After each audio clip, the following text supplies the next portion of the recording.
Hello everyone, in today's video I'll show you on how you can add or set up NVIDIA Broadcast and OBS. So the first thing that you want to do is to open up the NVIDIA Broadcast application, and basically from here you just want to select the right camera that you want to use for your OBS.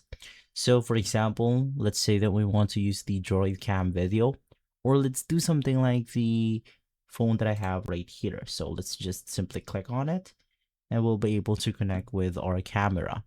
Now in here you could set up your virtual background, the auto framing, and many more. We also have the eye contact right here if you want to simply set that.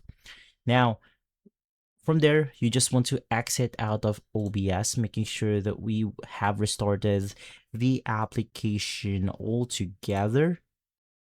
And now right after opening it up, you just want to add your own video capture device. So in my case, it's going to be inside my vertical sources, which is going to be this one.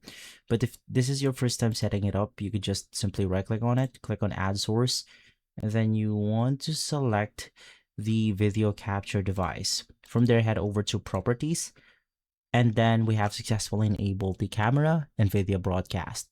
So just click on it, and then basically from there, you are good to go.